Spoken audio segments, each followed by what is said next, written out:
What's good, fam? We're Saibov here, and today, as I promised, we're going to talk about the impossible dip. The impossible dip. I have no idea why it's called like that because a lot of people can do this already. But anyways, I'm going to show you some accessory exercises which we gotta do in order to prepare our body to complete a single impossible dip.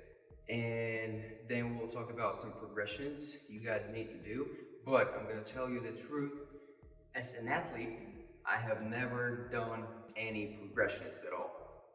As a coach, I found out about the progressions and I applied them on my students, right? So as an athlete, I was just, I had those basics, the fundamentals to complete even the single, sloppy, impossible dip. So I just did a lot of attempts until I got it.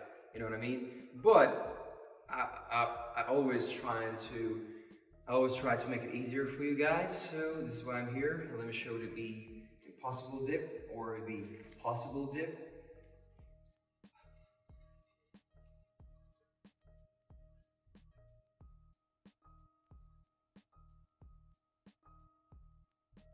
All right. First, I'm going to give you 4 accessory exercises that are going to improve your strength in order to complete a single impossible dip. So the first one is T-bar. Also, it's called, I call it French push-up, which is an alternative to French press. This is this.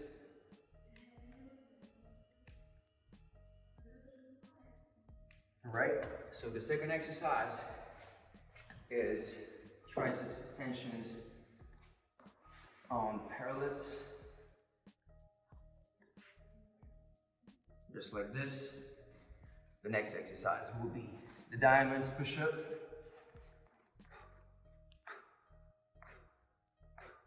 And the fourth is going to be the triceps extensions in diamond position.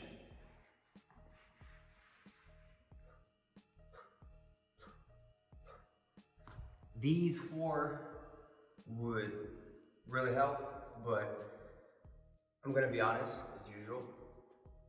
Out of these 4, I did only T-bars like this without any intention back then, without any intention to complete the impossible dip. So I just did those for like sets, a lot of sets. Usually in the end of my workouts, and yeah, it built up a lot of my strength in order to complete the possible dip. Alright. The first progression is the impossible dip with your feet on the ground. So you put your feet, you can basically do it however you want it. Just as long as you are able to complete the impossible dip with your feet on the ground, you're good. How you put your feet doesn't matter.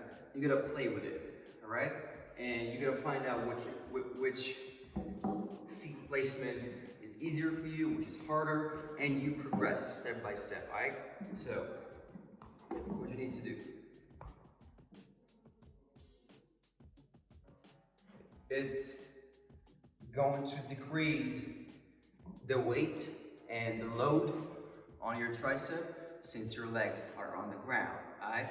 So yeah, let's move.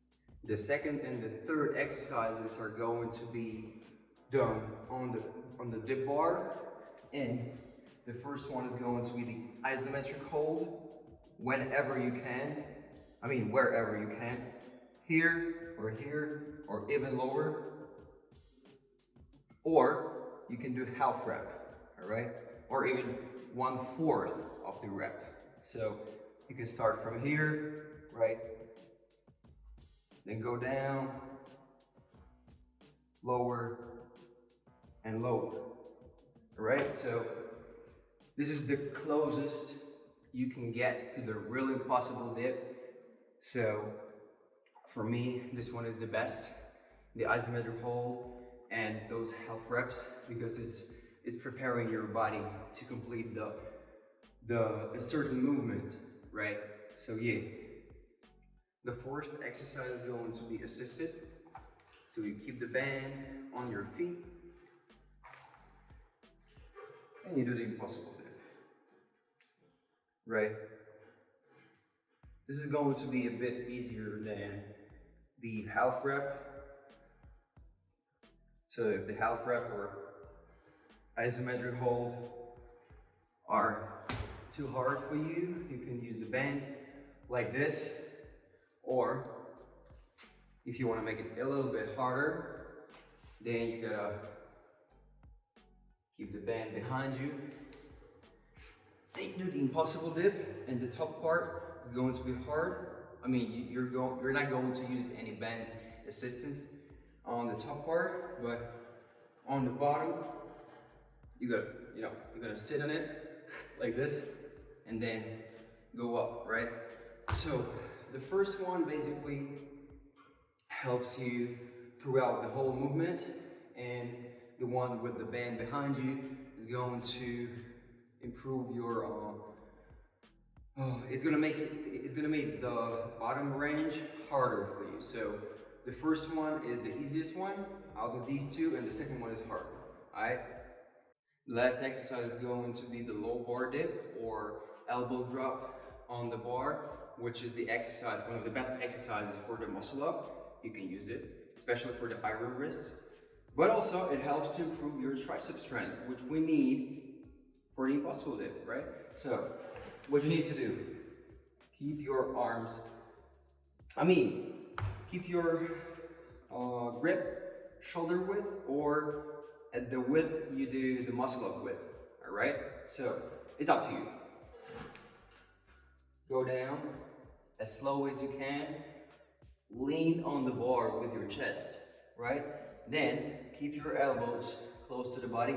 There's no way you can do this. You're obligated to keep your elbows close to the body so you're safe. Then you drop your elbows like this and you come back, all right? You don't have to do the dip part. You can just do the transition, right?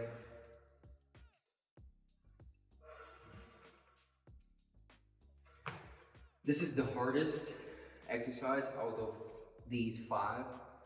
So yeah, I showed you 5 exercises, I showed you accessory exercises, and now you may ask, how many reps should we do? How many sets should we do? Well, I wish it was that easy to say, how many sets for you, for that guy, for the other guy. Everyone has his own recovery capacity, his own level, and so on. You know what I mean? It's just impossible for me. I don't want to bullshit you like saying, all right, do 5 sets of 10 reps. Man, I don't want to lie to y'all. So just try to apply it into your workouts. Do EMOMs, which is every minute on the minute workouts. Implement the accessory exercises into your regular workouts, not the skill workout. And just do some attempts of these progressions day by day. You don't have to do the whole workout devoted for the impossible dip, you know what I mean? So just do attempts of different progressions, and one day you will just come up to the park, or you will come to the gym and you will just do the impossible dip. It was Saibov. Thanks for watching. I hope you are subscribing right now. If you're already subscribed, just like the video and surely comment. Salute.